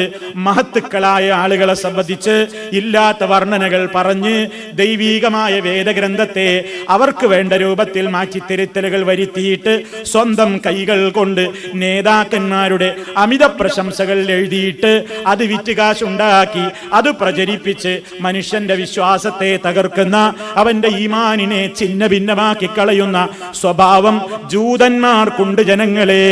ആ സ്വഭാവത്തിലേക്ക് മുസ്ലിമേ അടുത്തു പോകരുത്. അവരുടെ സ്വഭാവം ഇന്നും നിലച്ചിട്ടില്ല. അത് ഏറ്റെടുക്കാൻ ഈ ഉമ്മത്തിലും മെമ്പർമാരുണ്ടായിരിക്കുന്നു എന്ന കാര്യത്തെ ഓർമ്മപ്പെടുത്താനാണ് ഈ കാര്യം എന്റെ ശ്രോതാക്കളോട് ഞാൻ മുൻകൂട്ടി പറയുന്നത്. നബി സല്ലല്ലാഹു അലൈഹി വസല്ലം നമ്മളോട് പറഞ്ഞില്ലേ, ലതത്തബിഉന്ന സനന മൻ കാന ഖബലകും ശിബ്റൻ ബിശിബ്രിൻ വദിറാഅൻ ബിദിറാഅ്, നിങ്ങളുടെ മുമ്പുള്ള സമുദായങ്ങളെ ചാണിന് ചാണെന്നോണം മുഴത്തിന് മുഴമെന്നോണം നിങ്ങളും പിൻപറ്റുക തന്നെ ചെയ്യും ജനങ്ങളെ. എത്രത്തോളം? ഉടുമ്പിന്റെ മാളം എന്ന് പറയുന്ന മാളത്തിലേക്ക് ഒരാൾക്ക് പ്രവേശിക്കാനാവില്ല. പക്ഷേ അതറിഞ്ഞുകൊണ്ട് തന്നെ ഒരു ജൂതൻ ഉടുമ്പിന്റെ മാളത്തിലേക്ക് തിക്കിത്തിരക്കി കയറാൻ ഒരു വൃഥാശ്രമം നടത്തുന്നത് നിങ്ങൾ കണ്ടാലും ശരി, അതേ മാർഗത്തിലേക്ക് പോകാൻ നിങ്ങൾക്കും ഒരു വെമ്പൽ തോന്നും. അത്രത്തോളം തനിച്ച പൊട്ടത്തരമാണ് ഒരു ജൂതൻ ചെയ്യുന്നതെങ്കിലും, ഒരു ക്രൈസ്തവൻ ചെയ്യുന്നതെങ്കിലും, തനിച്ച മഠയത്തരമാണ് അവൻ പ്രവർത്തിക്കുന്നതെങ്കിലും, തോന്യാസമാണ്, വൃത്തികേടാണ്, സംസ്കാരശൂന്യമായ പണിയാണ് അത് ചെയ്യുന്നൊരു ജൂതനും ക്രിസ്ത്യാനിയുമായതുകൊണ്ട് നിങ്ങൾക്ക് അവരോടൊരു വല്ലാത്ത അനുകരണ ഭ്രമം വരും ജനങ്ങളെ. അങ്ങനെ ഒരു കാലഘട്ടം വരാനിരിക്കുന്നു എന്ന് നബി സല്ലല്ലാഹു അലൈഹി വസല്ലം പറഞ്ഞപ്പോ പ്രവാചക തിരുമേനിയോട് ചോദിക്കപ്പെട്ടു, നബിയെ, ആരെയാണ് അങ്ങ് ഉദ്ദേശിച്ചത്? ജൂതന്മാരെയാണോ നസാറാക്കളെയാണോ? നബി സല്ലല്ലാഹു അലൈഹി വസല്ലം പറഞ്ഞത് അവരല്ലാതെ പിന്നെ മറ്റാരാണ്? നോക്കൂ നിങ്ങൾ, ഈ ഒരവസ്ഥ ഇന്ന് രാജ്യത്ത് വരുന്നു. ഈ ജൂത ക്രിസ്ത്യാനികൾ ചെയ്ത് കാണിച്ചു തന്നിട്ടുള്ള അതേ പാതയിലേക്ക് ചാണിന് ചാണായ മുഴത്തിന് മുഴമായി ഇസ്ലാമിന്റെ പേരിൽ കക്ഷികൾ തുടങ്ങി വച്ചിട്ടുള്ള അമിതമായ വർണ്ണനകളും അമിതമായ പ്രശംസകളും, അങ്ങനെ വേദഗ്രന്ഥത്തിലെ തുല്യമായ ആശയങ്ങളാണ് ഞങ്ങൾ എഴുതി ഉണ്ടാക്കിയ കിതാബിലുള്ളതെന്ന് പറഞ്ഞ് ഇത് ശരി തന്നെയാണ്, ഇത് ശരിയല്ലെങ്കിൽ ഖുർആനും ശരിയല്ലെന്ന് പറയേണ്ടി വരും എന്നിടത്തേക്ക് ജനങ്ങളെ കൊണ്ടുചെന്നെത്തിക്കുന്ന ഒരു ലോബി നമ്മുടെ നാട്ടിൽ നിന്ന് പ്രവർത്തിച്ചു കൊണ്ടിരിക്കുന്നു. ഞാനിത് പറയാൻ കാരണം, നിങ്ങൾ നോക്കൂ, ഇപ്പൊ നമ്മുടെ നാട്ടിലൊക്കെ ഒരു ക്ഷുദ്രകൃതിയുടെ 400ാമത്തെ വാർഷികം ആഘോഷിക്കുന്ന തിരക്കിലാണ്. 400ാം വാർഷികം ആഘോഷിക്കുകയാണ് നമ്മുടെ കേരളത്തിൽ. ഏത് കൃതിയുടെ 400ാം വാർഷികമാണ് ആഘോഷിക്കുന്നത്? മുഹീദ്ദീൻ മാല എന്ന് പറയുന്ന ഒരു മാലയുടെ വാർഷികം 400-ാം വാർഷികത്തിന്റെ ആഘോഷത്തിന്റെ നിറവിലാണെന്ന് നാടും നഗരവും കേരളത്തിൽ. ഒരു വർഷത്തോളം നീണ്ടു നിൽക്കുന്ന ആഘോഷത്തിന്റെ ചടങ്ങ്, മുഹീദ്ദീൻ മാലയുടെ 400-ാം വാർഷികത്തിന്റെ ചടങ്ങ് ഉദ്ഘാടനം ചെയ്തത് നമ്മുടെ മുഖ്യമന്ത്രി ശ്രീമാൻ അച്യുതാനന്ദനാണെന്ന് കേൾക്കുമ്പോ വല്ലാത്ത പുതുമ തോന്നുന്നില്ലേ? എങ്കിൽ പുതുമ തോന്നണ്ട. കാരണം ചേരേണ്ടിടത്ത് ചേരുക എന്നത് ഒരു പ്രകൃതി തത്വമാണ്. അതുകൊണ്ട് തന്നെ അത്ഭുതപ്പെടേണ്ടതില്ല. അച്യുതാനന്ദനന്ത് മഹ്ശറ, അച്യുതാനന്ദനന്ത് മുഹീദ്ദീൻ മാല, അച്യുതാനന്ദനന്ത് ബഹ്ജ, അച്യുതാനന്ദനന്ത് തെക്കുമില, കോടിയേരി ബാലകൃഷ്ണനന്ത് അവർ സ്വന്ന ബൈത്ത്. ഇവരൊന്നും ഇതറിഞ്ഞിട്ടല്ല. രാഷ്ട്രീയക്കാരന് വേണ്ടത് വോട്ട് ബാങ്കുകളാണ്. അതുകൊണ്ട് ആരെ തൃപ്തിപ്പെടുത്തിയാൽ, ഏത് ജില്ലക്ക് സ്ഥാപനങ്ങൾ കൊടുത്താൽ, ഏതൊക്കെ സ്കൂളുകൾക്ക് അംഗീകാരം നൽകിയാൽ ആരെയൊക്കെ പാട്ടിലാക്കാൻ പറ്റും എന്ന് നോക്കലല്ലാതെ നേരേത് നെറുകേടെന്ന് നോക്കിയിട്ടല്ല രാഷ്ട്രീയക്കാരൻ ഓരോന്നിലും പോയി ഇടപെടുന്നത്. അതുകൊണ്ട് പക്ഷേ ചില ആളുകളൊക്കെ പുതിയ തലമുറ തെറ്റിദ്ധരിച്ചേക്കുമോ എന്ന് ഭയപ്പെടുകയാണ്. കഴിഞ്ഞകാല തലമുറയിലെ പലർക്കും അറിയാം ഈ സാധനത്തിന്റെ വെയിറ്റ് എന്താണെന്ന്. മുഹീദ്ദീൻ മാല എന്ന് പറഞ്ഞാൽ എന്താണെന്ന് ഏകദേശ ധാരണ മുസ്ലിം കേരളത്തിനുണ്ട്. പക്ഷേ വരുന്ന ഒരു തലമുറ, ഇപ്പോൾ വളർന്നുകൊണ്ടിരിക്കുന്ന ആളുകൾ പത്രകോളങ്ങളിലൂടെ അവർ വായിക്കുന്നു, മീഡിയകളിലൂടെ അവർ കേൾക്കുന്നു, നെറ്റുകളിലൂടെ അവർ മെസ്സേജുകൾ അങ്ങോട്ടും ഇങ്ങോട്ടും പാസ് ചെയ്യുന്നതിനിടയിൽ ചില പ്രധാനപ്പെട്ട ന്യൂസുകൾ കാണുന്നു. എന്താണ്? മുഹീദ്ദീൻ മാലയുടെ 400-ാം വാർഷികം കോടിയേരി ഉദ്ഘാടനം ചെയ്തു, അച്യുതാനന്ദൻ ഉദ്ഘാടനം ചെയ്തു, ശ്രീമാൻ കരുണാകരൻ സ്വാഗതം പറഞ്ഞു, അതേപോലെ തന്നെ മറ്റുള്ളവരെ ആശംസ നേർന്നു എന്നൊക്കെ കാണുമ്പോ തെറ്റിദ്ധരിച്ചു പോകില്ലേ? ഈ തലമുറ തെറ്റിദ്ധരിച്ചു പോകാൻ പാടില്ല. ഇത് തനിച്ച ജൂദായിസത്തിന്റെ തനിപ്പകർപ്പാണ്. അല്ലാഹു സുബ്ഹാനഹു വ തആല ഈ ലോകത്തേക്ക് അവതരിപ്പിച്ചിരുന്ന പരിശുദ്ധ ഖുർആനിന്റെ ആശയങ്ങളാണ്, സുന്നത്തിലെ ആശയങ്ങളാണ് ഈ മാലയിലുമുള്ളത് എന്ന് അവകാശപ്പെട്ടുകൊണ്ട് ഈ പുസ്തകത്തിന്, ഈ മാലയ്ക്ക് വ്യാഖ്യാനം ഇറങ്ങിയിട്ടും കാലം കുറേയായി. ഈ കാണുന്നത് സമ്പൂർണ്ണ മുഹീദ്ദീൻ മാല വ്യാഖ്യാനമാണ്. ഈ വാർഷികാഘോഷം നടക്കുമ്പോ ഇപ്പൊ ചെമ്മാട്ട് വെച്ച് ഇതെഴുതിയിട്ടുള്ള മുസ്ലിയാർക്ക് പ്രത്യേകമായ അനുമോദന യോഗം സംഘടിപ്പിച്ച് അവാർഡ് നൽകിക്കഴിഞ്ഞു. കാരണം ഇയാൾക്ക് അവാർഡ് വാങ്ങാൻ ഒരു മനസ്സാക്ഷിക്കുത്തും തോന്നേണ്ടതില്ല. അനിസ്ലാമികത എഴുതിവിട്ടയാൾക്ക് പിന്നെ അതിന്റെ പേരിൽ അവാർഡ് വാങ്ങാനുണ്ടോ വല്ല മനസ്സാക്ഷിക്കുത്തും? പക്ഷേ ഈമാനുള്ള മുസ്ലിമീങ്ങൾ ചിന്തിക്കണം, ഈ ഒരു പ്രത്യേകമായ ആഘോഷത്തിന് ഈ ഖുബൂരി മുസ്ലിയാക്കന്മാർക്ക് പ്രേരകമായത് എന്താണ്? ഇവരിതിന് വലിയ പ്രസിദ്ധി കൊടുക്കുന്നത് എന്തിനാ? കാവ്യഭംഗി എന്നാണ് ഇപ്പോൾ പറയുന്നത്. ചിലരൊക്കെ അതിന്റെ പിന്നാലെ കൂടിയിട്ടുമുണ്ട്. ചില പത്രങ്ങളിലൊക്കെ ഈ വാദം വന്നപ്പോ തന്നെ ഒരു ഗായകന്റെ ഒരു ലേഖനം വന്നു, ഒരു നെടുനീളൻ ലേഖനം. എന്താണ്? മുഹീദ്ദീൻ മാലയുടെ ഉപജ്ഞാതാവ് ഖാളി മുഹമ്മദ് അല്ല. ഒരു വെടിയങ്ങ് പൊട്ടിച്ചു ഒരു ഗായകൻ. അങ്ങനെ ഖാളി മുഹമ്മദ് അല്ല എന്ന് പറഞ്ഞതോടുകൂടി ഇതുവരെ എല്ലാവരും പറഞ്ഞത് കോഴിക്കോട്ടെ തൂറ തന്നിലെ പീറന്നോവറി, കോഴിക്കോട്ടത്തൂറ തന്നിൽ പിറന്ന ഖാളി മുഹമ്മദ് എന്ന് പേരുള്ളവരാണ് ഈ മാലയുടെ ഉപജ്ഞാതാവെന്നാണ്. ഈ ഗായകൻ അതങ്ങ് തെളിവുകളിലൂടെ, അയാൾക്ക് തോന്നിയ ചില തെളിവുകളിലൂടെ അങ്ങ് നിഷേധിച്ചു. പിന്നെ പത്രകോളങ്ങളിൽ ചൂട് പിടിച്ച ചർച്ചയായിരുന്നു. ഖാളി മുഹമ്മദ് ആണെന്നും അല്ലെന്നും പ്രൊഫസർമാർ എഴുതുന്നു, ബുദ്ധിജീവികൾ എഴുതുന്നു, പലരും ഇടപെടുന്നു. ഏതിനെ? ഈ ചവറിനെ ന്യായീകരിക്കാൻ. ഇവിടെപ്പ നമ്മളെ സംബന്ധിച്ചിടത്തോളം എന്താണെന്നറിയോ? ഖാളി മുഹമ്മദ് എഴുതിയാലും വേണ്ടില്ല, ഏത് അമ്മദ് എഴുതിയാലും വേണ്ടില്ല, ഈ സാധനം മഹാവടക്ക, ഇത് മഹാപോക്കാണ്. ഇതിന്റെ ഓതറത്തരേണ്ട കാര്യമുണ്ടോ? ആരായി എഴുതിയെന്ന ചിന്തയിലേക്ക് പോലും മുജാഹിദ് പ്രസ്ഥാനം ആളല്ല. അങ്ങോട്ട് ചിന്തിക്കാനും ആ ചർച്ചയിൽ തലയിടാൻ പോലും നമുക്ക് താല്പര്യമില്ല. കാരണം ഒരു പരിശുദ്ധമായ സ്ഥലത്ത് വൃത്തികെട്ട ഒരു വസ്തു ഒരാൾ വിസർജിച്ചിട്ടുണ്ടെങ്കിൽ ആരാണ് ഇതിന്റെ പിതാവെന്ന് നോക്കി നടക്കുന്നതിനപ്പുറം ആയ വൃത്തികേട് വൃത്തിയാക്കുവാൻ ശ്രമിക്കലല്ലാതെ ആളെ കിട്ടിയിട്ടെന്താ ഫലം? ആരായിരുന്നാലും ചെയ്ത പണി മഹാവൃത്തികേടല്ലേ? ഇതേപോലെയാണ്, മഹാവൃത്തികേടാണ് ഈ ലോകത്തേക്ക് എഴുതിവിട്ടിട്ടുള്ളത് മുഹീദ്ദീൻ മാല എന്ന് കേൾക്കുമ്പോ പലർക്കും ഇന്ന് വലിയ ആവേശം. ചില ആളുകൾ പറയുന്നു, എന്തിനു നമ്മൾ അതിന്റെ ആശയം എന്തെങ്കിലുമൊക്കെ ആയിക്കോട്ടെ, എന്തൊരു കവിതാ ഭംഗിയാണതിന്, എന്തൊരു ആസ്വാദനമാണതിന്. മലയാളത്തിന്റെ സാഹിത്യ തറവാട്ടിൽ തുഞ്ചത്തെഴുത്തച്ഛൻ എഴുതിയ സംഭാവനകളേക്കാൾ, ആശാന്റെ സംഭാവനകളേക്കാൾ ഖാളി മുഹമ്മദിന്റെ ഈ സംഭാവനക്ക് വലിയ പവറുണ്ട്. അത് മലയാളി സാഹിത്യ തറവാട്ടിലെ മുസ്ലിമീങ്ങളുടെ പാരമ്പര്യത്തിന് മാറ്റുകൂട്ടുന്ന ഗ്രന്ഥമാണ് എന്നൊക്കെ വലിയ പ്രൊഫസർമാർ ലേഖനം എഴുതുന്നു, ഡോക്ടർമാര് ലേഖനം എഴുതുന്നു. കാവ്യഭംഗി നോക്കിയിട്ടാണെങ്കിൽ ലോകത്ത് എന്തെല്ലാം കാവ്യങ്ങളുണ്ട്, അതൊക്കെ പാടിക്കൂടെ, അതൊക്കെ ഉപയോഗപ്പെടുത്തിക്കൂടെ? പക്ഷേ ഈ കാവ്യഭംഗിയും കവിതാഭംഗിയും എന്നൊക്കെ പറഞ്ഞിട്ട് ഈ മാലയുടെ പിന്നാലെ പോകാൻ ഒരൊറ്റ ഈമാനുള്ള മുസ്ലിമിനെയും കിട്ടില്ല. എന്തിനാ ഇവരിപ്പോ 400-ാം വാർഷികം ആഘോഷിച്ചിട്ട് ഇത് ഇത്ര പബ്ലിസിറ്റി കൊടുക്കേണ്ടി വന്നത് എന്തുകൊണ്ടാണെന്നറിയോ? കേരളീയ മുസ്ലിമീങ്ങൾക്കൊരു ചരിത്രമുണ്ടായിരുന്നു. കേരളത്തിലെ പല വീടുകളിലും പണ്ട് കാലത്ത് ഒരു വീടിന്റെ മുമ്പിലൂടെ പോകുമ്പോ ഇശാമഗ്രിബിനിടയിൽ മൊഹീദ്ദീൻ മാല കേൾക്കുന്നുവെങ്കിൽ, നഫീസത്ത് മാല കേൾക്കുന്നുവെങ്കിൽ അതൊരു മുസ്ലിമിന്റെ വീടാണെന്ന് ആളുകൾ തെറ്റിദ്ധരിച്ചിരുന്നു. അത്രക്ക് വീടുകളിൽ വലിയ സ്വാധീനമുണ്ടായിരുന്ന സാധനമാണ് ഒരു കാലഘട്ടത്തിൽ മാലപ്പാട്ടുകൾ. തീർന്നില്ല, ഇശാമഗ്രിബിന്റെ ഇടയിൽ മൊഹീദ്ദീൻ മാല തലയിണയുടെ മുകളിൽ ഒരു വിരിപ്പും വെച്ച് ചന്ദനത്തിരിയും പുകച്ച് മേലെ ഒരു വസ്ത്രവും കൊണ്ട് മേലാപ്പും കെട്ടിയിട്ട് വീട്ടിൽ ആളുകളൊക്കെ ഒരുമിച്ചിരുന്ന് മൊഹീദ്ദീൻ മാലയും അതുപോലെ തന്നെ നഫീസത്ത് മാലയും റിഫായി മാലയുമൊക്കെ ചൊല്ലിയിരുന്നില്ലെങ്കിൽ, ചൊല്ലാത്ത ഒരു സ്ഥിതിയാണെങ്കിൽ അന്ന് ചോറ് വിളമ്പാത്ത വീടുകൾ ഉണ്ടായിരുന്നു എന്ന് പലരും എഴുതിവിട്ടത് വായിച്ചത് നിങ്ങൾക്കൊക്കെ ഓർമ്മയുണ്ടാകും.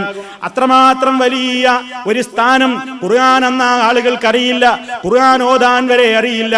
ആകെ കൂടി ഖുർആനോത്ത് മരിച്ചയിടത്ത് പള്ളിയിൽ നിന്ന് മുസ്ലിയാക്കന്മാര് വന്നിട്ട് ഓതി അതേ മുസഹഫ് തന്നെ ഉറയിൽ കെട്ടിയ വീട്ടിന്റെ അട്ടത്ത് വെച്ച് പോകുമെന്നല്ലാതെ ഖുർആൻ ഓതുന്ന പരിപാടി വീടുകൾ ഉണ്ടായിരുന്നില്ല, അർത്ഥം പഠിപ്പിക്കുന്ന പരിപാടി ഉണ്ടായിരുന്നില്ല. എന്താണ് ഖുർആനോ അതിലെ ആശയങ്ങളെന്തോ അറിയാത്ത ഒരു ജനത അന്ന് ഈ മാലപ്പാട്ടുകളാണ് അവരുടെ മതവിദ്യാഭ്യാസത്തിന്റെ അടിത്തറയായി പോലും മാനദണ്ഡമായി പോലും അളക്കപ്പെട്ടിരുന്നത്. ചിലരൊക്കെ എഴുതിവിട്ടു, മുമ്പ് കാലഘട്ടത്തിൽ ഒരു ചെറുക്കൻ പെണ്ണിനെ അന്വേഷിച്ച് വന്നാൽ ചെറുക്കന്റെ ആളുകൾ പെൺവീട്ടുകാരോട് പെണ്ണിന്റെ മതബോധത്തെ കുറിച്ച് ചോദിച്ചറിയാൻ ഉപയോഗിച്ചിരുന്ന മാനദണ്ഡ വാക്കുകൾ എന്താണെന്നോ? പെണ്ണേ, നിനക്ക് മൊഹീദ്ദീൻ മാല പാടാൻ അറിയുമോ? നഫീസത്ത് മാല ബൈഹാട്ടുണ്ടോ? റിഫായി മാല കാണാതെ ചൊല്ലാൻ അറിയാമോ? അങ്ങനെ അറിയാമെന്ന് പെണ്ണ് തലയാട്ടിയാൽ അപ്പാ വീട്ടിൽ നിന്ന് പെണ്ണെടുക്കുമായിരുന്നു. പെണ്ണിനെ അറിയില്ലെന്നാണ് ഭാവമെങ്കിൽ വിവാഹബന്ധം പോലും മാറ്റിപ്പോകുമായിരുന്നു എന്ന് കേരളീയ ചരിത്രത്തെ കുറിച്ച് എഴുതി വെച്ച ഇവരനുകൂലിക്കുന്ന ആളുകൾ തന്നെ എഴുതി വെച്ചത് നമ്മുടെ കൈകളിൽ രേഖയായി എന്നുമുണ്ട്. അപ്പൊ അതാ മതബോധത്തിന്റെ മാനദണ്ഡം. മാല അറിയോ? മാല പാടാൻ അറിയോ? ഖുർആൻ ഓതാൻ അറിയോ? 5 വക്ത് നിസ്കരിക്കാൻ അറിയോ? വൃത്തികേടായ കുളിക്കാൻ അറിയോ? ജനാബത്തിൽ നിന്ന് അശുദ്ധമായാൽ ശുദ്ധമാകാൻ അറിയുമോ മോളെ? ഇതൊന്നുമല്ല ചോദ്യം. മാല പാടാൻ അറിയാമോ? ബുർദ ചൊല്ലാൻ അറിയാമോ? ഇത് ചോദിച്ചിട്ട് മതബോധം വളർന്നിരുന്നൊരു കാലഘട്ടം ഉണ്ടായിരുന്നു. ഇന്ന് ആ കാലഘട്ടം മാറി. പലരും ഇതിന്റെ അന്ധവിശ്വാസങ്ങളാണ് ഇതില്ലെന്ന് ശക്തമായ നിലക്ക് മുജാഹിദ് പ്രസ്ഥാനത്തിന്റെ വേരോട്ടം കേരളത്തിന്റെ മണ്ണിലങ്ങ് പച്ച പിടിച്ചപ്പോ ശക്തമായ നിലക്ക് ഇതിലടങ്ങിയിട്ടുള്ള അന്ധവിശ്വാസങ്ങൾ, ഖുർആനിക വിരുദ്ധമായ പരാമർശങ്ങൾ നമ്മുടെ മുൻഗാമികളായ പണ്ഡിതന്മാർ ഇത്രയൊന്നും സൗകര്യങ്ങളില്ലാത്തൊരു കാലഘട്ടത്തിൽ കേരളത്തിന്റെ മുക്കുമൂലകളിൽ പോയി പ്രസംഗിച്ചപ്പോൾ ഈമാനിക ബോധമുള്ള പല ആളുകളും ഈ സാധനത്തെ അങ്ങ് ചവറ്റുകൊട്ടയിലേക്ക് വലിച്ചെറിഞ്ഞു. ആ രോഷം ഇന്ന് ലോകത്ത് പ്രകടമാണ്. ഈ മാല എഴുതിയ ആൾക്ക് പോലും അത് സമ്മതിക്കേണ്ടി വന്നു. മാലയുടെ വ്യാഖ്യാനം എഴുതിയിട്ടുള്ള ഇയാൾ തന്നെ പറയുന്നത് നോക്കൂ, സുന്നികൾ പോലും മാലയെ തള്ളിപ്പറയുന്നുണ്ട് എന്ന് ഇയാൾ വേവലാതിപ്പെടുന്ന വാചകമാണ് ഞാൻ നിങ്ങളെ കേൾപ്പിക്കുന്നത്. ഇയാൾ പറയുകയാണ്, കേട്ടോളൂ, മുഹീദ്ദീൻ മാലയുടെ കാര്യത്തിൽ സംശയിക്കുന്ന ചില സുന്നികൾ തന്നെയുണ്ട്. മുജാഹിദീങ്ങളല്ല, മുഹീദ്ദീൻ മാലയുടെ കാര്യത്തിൽ സംശയിക്കുന്ന ചില സുന്നികൾ തന്നെയുണ്ട്. മുഹീദ്ദീൻ ശൈഖിനെ പറ്റി ഇത്രത്തോളം പറഞ്ഞത് ശരിയായില്ല എന്നാണ് ഇവരുടെ പക്ഷം. സാധാരണക്കാര് മാത്രമല്ലട്ടോ, മുഹീദ്ദീൻ മാല ശരിയല്ല എന്ന് തോന്നിയത് സാധാ സുന്നികൾക്കും അല്ലാന്നാ ഇയാൾ പരിതപിക്കുന്നത്. കേട്ടോളൂ, എന്തിനധികം പണ്ഡിതന്മാരായി ജനം കാണുന്നവരിൽ തന്നെ ഇങ്ങനെ പറയുന്നവരുണ്ട്. പണ്ഡിതന്മാരായി ജനം കാണുന്നവരിൽ പോലും ഇങ്ങനെ പറയുന്നവരുണ്ട് എന്ന് ഇയാൾ പരിതപിക്കുകയാണ്. ഇനിയും തീർന്നില്ല. അദ്ദേഹം തന്നെ പറയുന്നു, ഈ പുസ്തകത്തിൽ തന്നെ ഇതിന്റെ 34-ാമത്തെ പേജിൽ നമുക്ക് കാണാം. എന്താ എഴുതിവിട്ടതെന്നോ? 34-ാമത്തെ പേജിൽ ഇയാൾ പറയുകയാണ്, മുഹീദ്ദീൻ മാല പൊതുവെ ശരിയാണെന്ന് വിശ്വസിക്കുന്നവർ തന്നെ അതിലെ ഏതാനും വരികളിൽ സംശയിക്കുന്നവരാണ്. കവി അത്രത്തോളം പറഞ്ഞത് നന്നായില്ല, മൊഹീദ്ദീൻ ശൈഖ് പറഞ്ഞത് അല്പം കടന്നുപോയോ എന്നെല്ലാം വിചാരിക്കുന്ന സുന്നികൾ തന്നെയുണ്ട് എന്നൊക്കെ വിചാരിക്കുന്ന സുന്നികൾ തന്നെയുണ്ട് എന്നാണ് പറയുന്നത്. അപ്പൊ നോക്കൂ, ഈ 400-ാം വാർഷികത്തിന് പ്രേരിപ്പിച്ചതും ഗവൺമെന്റിനെ കൂട്ടുപിടിക്കാൻ ശ്രമിക്കുന്നതും രാജ്യത്തൊട്ടാകെ അതിപ്പോ എന്താ പ്രചാരം നൽകുന്നത് ശരിയാണോ എന്ന് എനിക്കറിഞ്ഞുകൂടാ. എന്നോട് ഇന്നലെ എന്റെ ഒരു സ്നേഹിതൻ വിളിച്ചു പറഞ്ഞു, മൗലവി ചിത്രയെ കൊണ്ട് പാടിപ്പിച്ചിരിക്കുന്ന പോലും മൊഹീദ്ദീൻ മാല സിനിമാ ഗാനങ്ങൾ പാടുന്ന ആ ഗായികയായ ചിത്രയെ കൊണ്ട് സർവ്വ മ്യൂസിക്കുകളുടെയും അകമ്പടിയോടുകൂടി 400-ാം വാർഷികത്തിന്റെ ഈ പ്രചരണത്തിന്റെ തിരക്കിനിടയിൽ വിതരണം ചെയ്ത് തീർക്കുവാൻ വേണ്ടി CD തയ്യാറായിരിക്കുന്നതോ, നിങ്ങൾക്ക് കിട്ടിയിട്ടുണ്ടോ എന്ന് എന്നോട് ചോദിച്ചു. കിട്ടിയിട്ടില്ല, ഉടനെ എത്തിച്ചാൽ നന്നായി എന്ന് ഞാൻ പറഞ്ഞിട്ടുമുണ്ട്, എന്റെ കയ്യിൽ കിട്ടിയിട്ടില്ല. അപ്പൊ ഏതെല്ലാം മാർഗങ്ങളിലൂടെ ഈ ചവർ ഈ സമുദായത്തിൽ പ്രചരിപ്പിക്കാൻ സാധിക്കുമോ അത് നോക്കുന്ന തിരക്കിലാണ് ലോകമുള്ളത്. അതുകൊണ്ട് സഹോദരന്മാരെ, ഇത് നിസ്സാരമായ സംഗതിയല്ല. ഈ രാജ്യത്ത് ലോകത്ത് ഓരോ സ്ഥലങ്ങളിലും തിന്മകൾ ഇങ്ങനെ പ്രചരിക്കുന്നത് കാണുമ്പോ കയ്യും കെട്ടി നോക്കിയിരിക്കുന്നത് ഈമാനുള്ളവർക്ക് ഭൂഷണമല്ല. അതുകൊണ്ട് ലോകം മുഴുവൻ അതിന്റെ പിന്നാലെ പോയാലും മഹാനായ ഇമാം നവവി റഹ്മത്തുള്ളാഹി അലൈഹി അദ്ദേഹത്തിന്റെ ഗ്രന്ഥത്തിൽ ഒരിടത്ത് പറഞ്ഞത് ഞാൻ ഓർക്കുകയാണ്.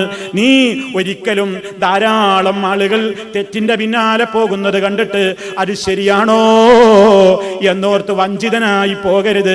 സത്യത്തിന്റെ ഭാഗത്ത് നീ ഒറ്റക്കാണെങ്കിലും നീ ഉറച്ചു നിന്നോ, ഒരിക്കലും പതറിപ്പോകരുത്. ത്വരീഖത്തിന്റെ ആളുകളാണെങ്കിലും രാഷ്ട്രീയക്കാരാണെങ്കിലും ഖബറാരാധകരാണെങ്കിലും ആരിതിന് പ്രചാരം കൊടുത്താലും മുസ്ലിമിന്റെ മനസ്സിൽ തോന്നിപ്പോകരുതെന്ത്, ഇതിന് വലിയ അപകടമൊന്നും ഉണ്ടാവില്ല, അതുകൊണ്ടല്ലേ ഇത്ര വലിയ ബുദ്ധിജീവികളൊക്കെ ഇതിനെ പ്രശംസിക്കുന്നത് എന്നൊരിക്കലും തോന്നിപ്പോകരുത്. എന്നിട്ടോ ഈ സാധനത്തിന്റെ പ്രത്യേകത എന്താ പറഞ്ഞത്? ഖുർആനിന് പോലും ഇല്ലാത്ത പ്രത്യേകതയല്ലേ ഇതിൽ അവകാശപ്പെട്ടത്. മൊഴിയൊന്നും കളയാതെ പിഴയാതെ ചൊന്നോർക്ക് മണിമാടം സ്വർഗത്തിൽ നയൻ കൊടുക്കുമേ.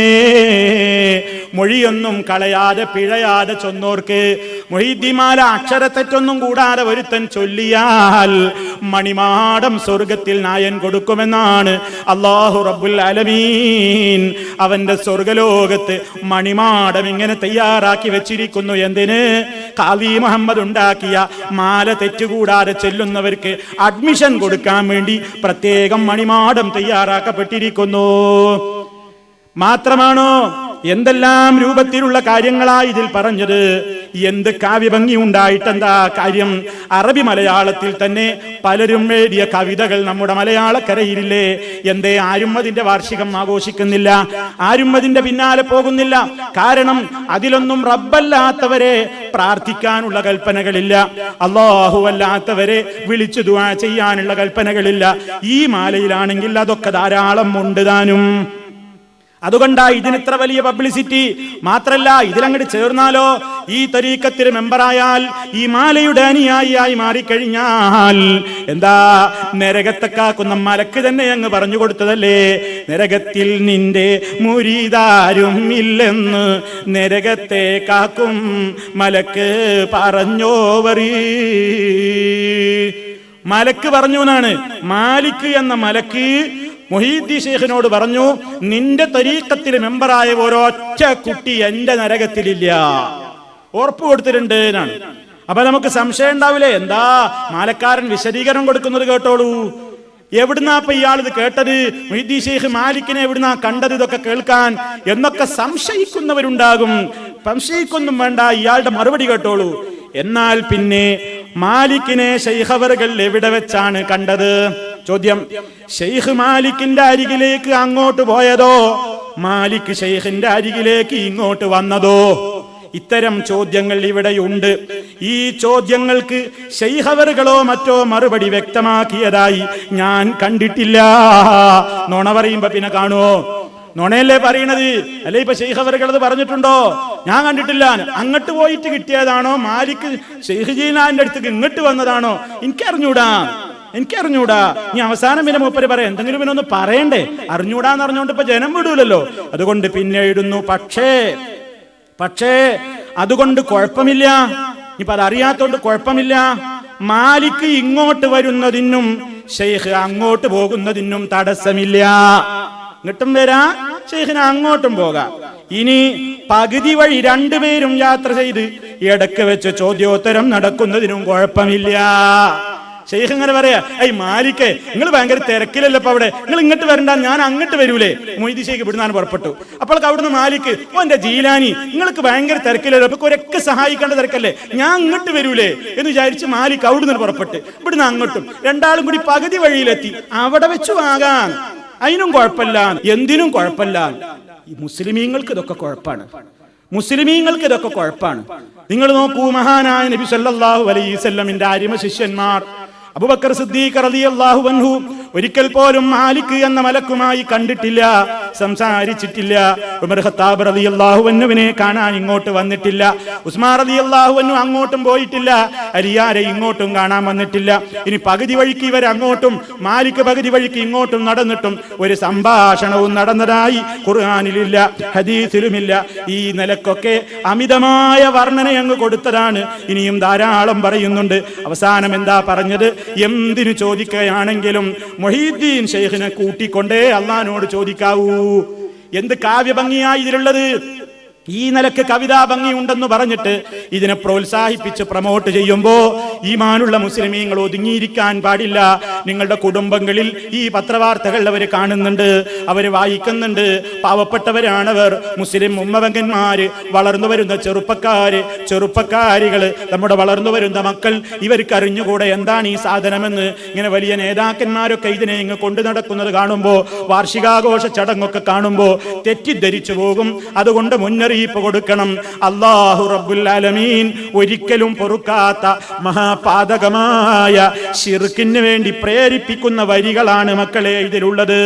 മഹാനായ നബി സല്ലല്ലാഹു അലൈഹി വസല്ലം ഒരിക്കൽ പോലും പറഞ്ഞിട്ടില്ല, നിങ്ങൾ അല്ലാഹുവിനോട് തേടുമ്പോ റസൂലായ എന്നെ കൊണ്ട് തേടണേ. ഒരൊറ്റ ഹദീസിലും ഇല്ലല്ലോ.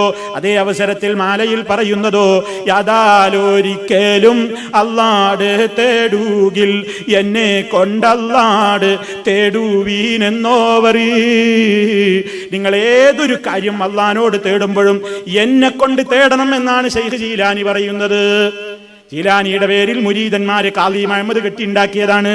ഏത് മുഹമ്മദായാലും വേണ്ടില്ല, ഖാദിയായാലും അല്ലെങ്കിലും വിരോധമല്ല. ആരുണ്ടാക്കിയതാവട്ടെ, സംഗതി മഹാബദ്ധമാണ്. അതുകൊണ്ടും തീർന്നില്ല. എപ്പോഴും നമ്മൾ കേൾക്കുന്ന ഒരു പ്രയോഗമല്ലേ, വല്ലേ നീലത്തീന്നും എന്നെ വീളിപ്പോർക്കി വൈകൂടാവുത്തീരം ചെയ്യും ഞാൻ എന്നോവറി. എവിടെ വെച്ച് നിങ്ങൾ വിളിച്ചാലും അവന്റെ വായികൂടുന്നതിന്റെ മുമ്പ് താമസം വിനാ വളരെ പെട്ടെന്ന് ഞാൻ നിങ്ങൾക്ക് മറുപടി തരുന്നതാണ്. അങ്ങനെ പെട്ടെന്ന് മറുപടി പറയുന്നതാണെന്ന് വല്ലേ നിലം എന്ന് പറഞ്ഞപ്പോ ഒരു സംശയം തോന്നി മാലക്കാരനെ. അനുയായികൾ എഴുതി ചോദിച്ചു, വല്ലേ നിലം എന്ന് പറയുമ്പോ കേരളം മാത്രമല്ലല്ലോ, ഖാദി മുഹമ്മദിന്റെ അറബി മലയാളമാണെങ്കിൽ ഈ തമിഴ്നാട് വാളയാർ ചെക്ക് പോസ്റ്റ് കടന്നാ പിന്നെ ആർക്കും തിരിയൂല, അപ്പുറത്താർക്കും മനസ്സിലാവൂല. അപ്പൊ പിന്നെ വല്ലേ നിലത്തിന്നും വിളിക്കുമ്പോ, ഇങ്ങനെ മുഹീദ്ദീൻ ഷെയ്ഖിനെ വിളിക്കുമ്പോ മലയാളിയല്ലാത്തവനും അറബിയല്ലാത്തവനും പലരും പല ഭാഷയിലും വിളിക്കുമല്ലോ. അങ്ങനെ വിളിക്കുമ്പോൾ എങ്ങനെ ഷെയ്ഖ് അവർക്ക് ഈ ഭാഷ മനസ്സിലാകും? ജീവിച്ചിരിക്കുന്ന കാലത്ത് ഇംഗ്ലീഷ് എന്താണെന്ന് മഹാനവർകൾക്ക് അറിയില്ലല്ലോ. അതേപോലെ തന്നെ മരിച്ചുപോയാൽ ഇനി എങ്ങനെ അറിയാനാണ്?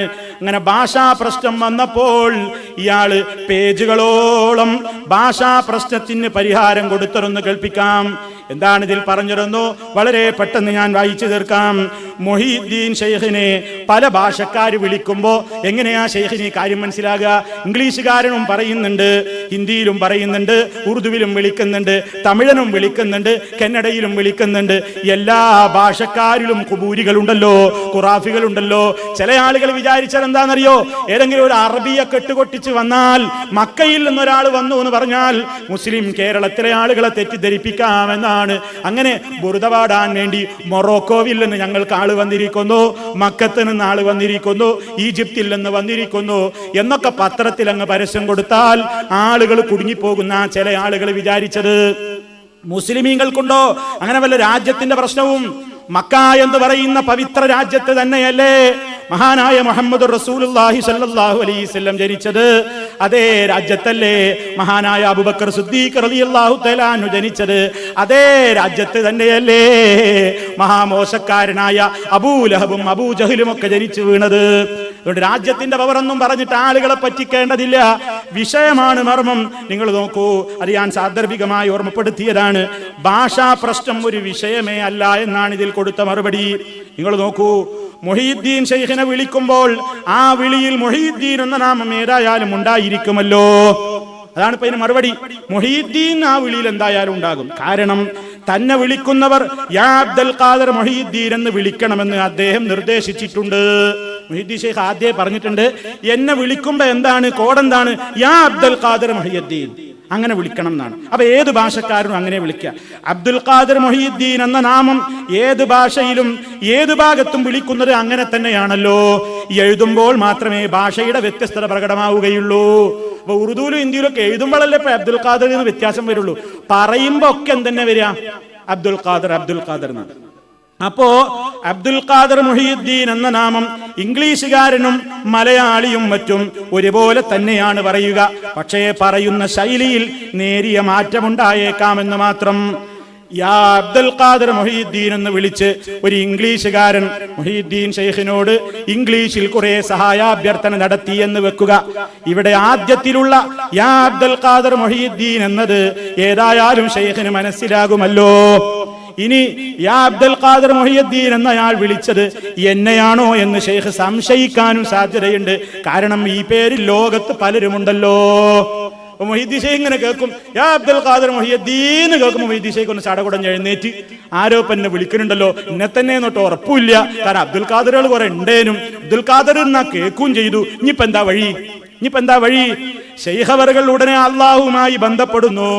അല്ലാ, ലോകത്തിന്റെ ഇന്ന ഭാഗത്ത് വെച്ച് എന്നെ ആരോ വിളിക്കുന്നുണ്ട്, എന്നെ തന്നെയാണോ എന്ന് എനിക്ക് ഉറപ്പില്ല.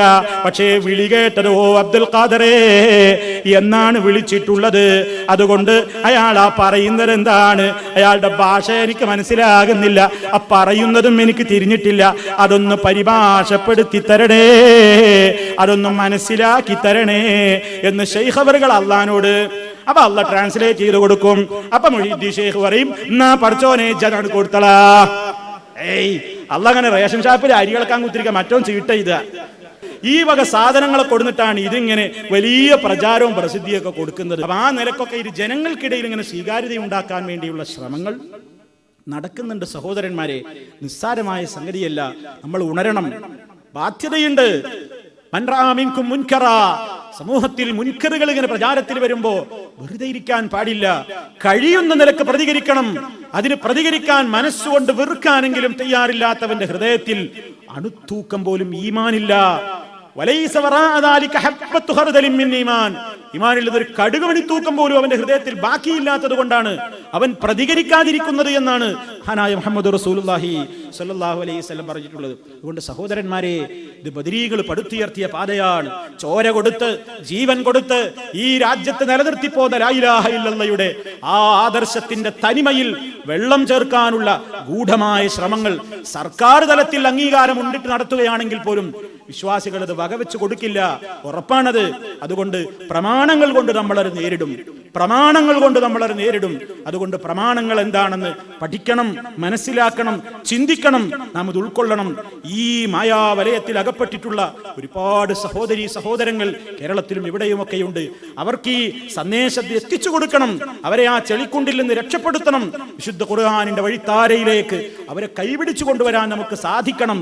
ഞാനൊന്നും അറിഞ്ഞില്ലേ എന്ന നിലക്ക് കുത്തിയിരുന്നാൽ അള്ളാഹുവിന്റെ കോടതിയിൽ രക്ഷപ്പെടില്ല എന്ന് നമ്മൾ മനസ്സിലാക്കണം എന്നേ എനിക്ക് എന്നോടും എൻ്റെ പ്രിയ ശ്രോതാക്കളോടും പറയാനുള്ളൂ.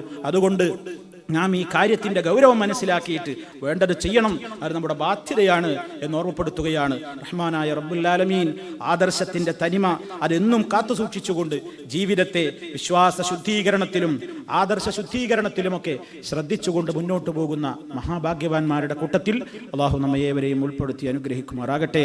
നമ്മളിൽ നിന്ന് വന്നുപോയിട്ടുള്ള അപാകതകൾ അള്ളാഹു പുറത്തു തരുമാറാകട്ടെ. നമ്മിലെ രോഗികൾക്ക് അള്ളാഹു ശിഫ നൽകുമാറാകട്ടെ. നമ്മിൽ നിന്ന് മരണപ്പെട്ടു പോയ നമ്മുടെ മാതാപിതാക്കൾ, ഉസ്താദുമാർ, കുടുംബാദികൾ എല്ലാവർക്കും അല്ലാഹു പുറത്തു കൊടുക്കുമാറാകട്ടെ. റബ്ബന തഖബ്ബൽ മിന്നാ ഇന്നക അൻതസ് സമീഉൽ അലീം വൽഹംദുലില്ലാഹി റബ്ബിൽ ആലമീൻ. അല്ലാഹുമ്മ സ്വല്ലി അലാ മുഹമ്മദിൻ വഅലാ ആലി മുഹമ്മദ്. സുബ്ഹാനകല്ലാഹുമ്മ വബിഹംദിക അഷ്ഹദു അൻ ലാ ഇലാഹ ഇല്ലാ അൻത അസ്തഗ്ഫിറുക വഅതൂബു ഇലൈക്. വസ്സലാമു അലൈക്കും വറഹ്മത്തുള്ളാഹി.